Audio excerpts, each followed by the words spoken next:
So today I'm with Jez, who's another FitFish personal trainer, and we're going to be looking at stretching and flexibility. Flexibility is the range of movement that the ligaments have around a joint, and it's important to be a bit flexible, otherwise we could suffer from a lot of breakages. So we're going to look at two different types of stretching. We're going to look at dynamic and static. So dynamic you would use before you exercise, so you'd gradually warm the muscles up. If you were going to blow up a balloon, you wouldn't just take the balloon and try and blow it up. You might, but you might not get very far.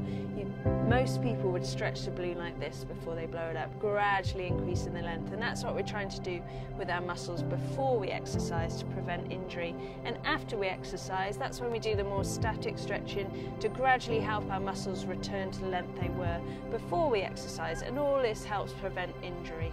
So we're going to start with some dynamic stretches. Imagine you're going out for a long walk, or perhaps a run, or maybe you're going out on your bike, or you're using some machines at the gym.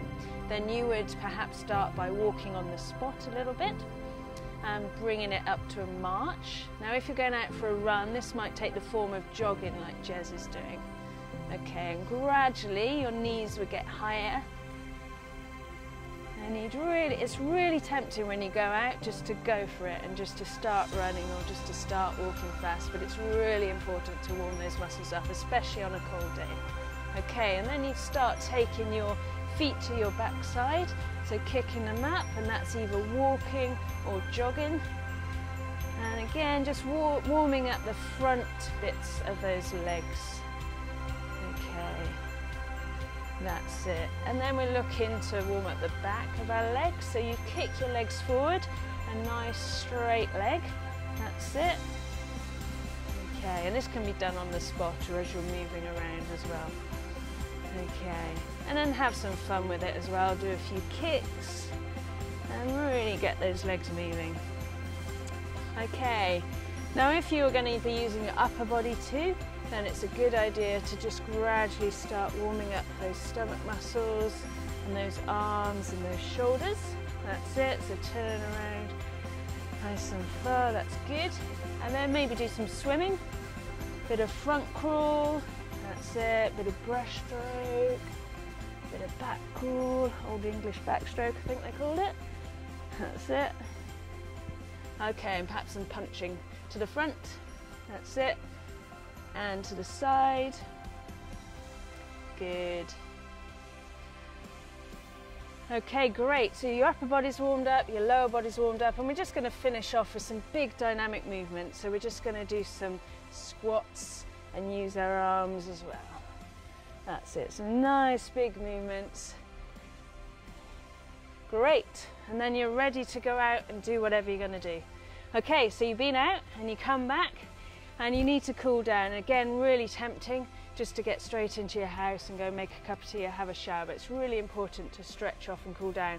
So find a wall or a post or a person, and first off we're going to stretch out the fronts of our legs. So I want you to grab your foot, that's it, hold on to me if you need to, and take it behind you, pull it up to your bum, and then you're squeezing out the front of your leg here. So tense your bottom, pull your foot up behind you, and keep this knee slightly bent that's resting on the ground. Okay, great. And then you're going to stretch out the back side, so you're going to lift your leg up, put it over your knee, and then sit back on it. That's it. So sit back as far as you can, really stretching out. That's great. Okay, we're going to stretch out the backs of our legs. The hamstring's going to reach to the sky and just drop down. It doesn't matter if you can't touch the floor, you just need to go as far down as you can just to stretch the back of those hamstrings. And all these stretches you should be holding for about 20 seconds. Okay, so really enjoy them. The hard work's done, and this is the bit where you get to relax and enjoy your stretching. Okay, so we're going to stretch out the calf muscle.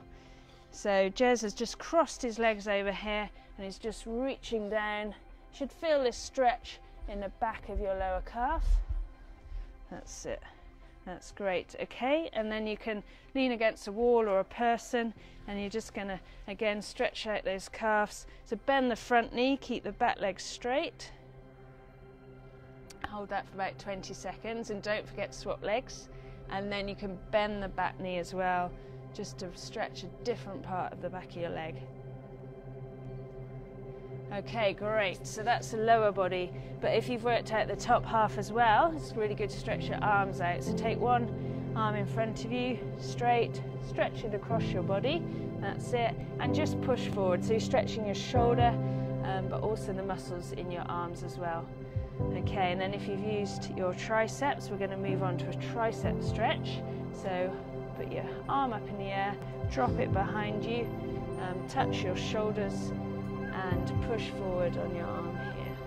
That's great, well done. Okay, I'm just going to stretch the chest, so pull arms behind, look forward, push your chest out. Remember to hold all these stretches for 20 seconds and keep breathing. Sometimes we hold our breath when we're stretching and that doesn't help us much. Okay, and then arms to the front and push forward and stretch out your upper back. That's great. Okay, and start, finish as you started, so just do a shake off. Gently move your body and then go and have a nice warm shower.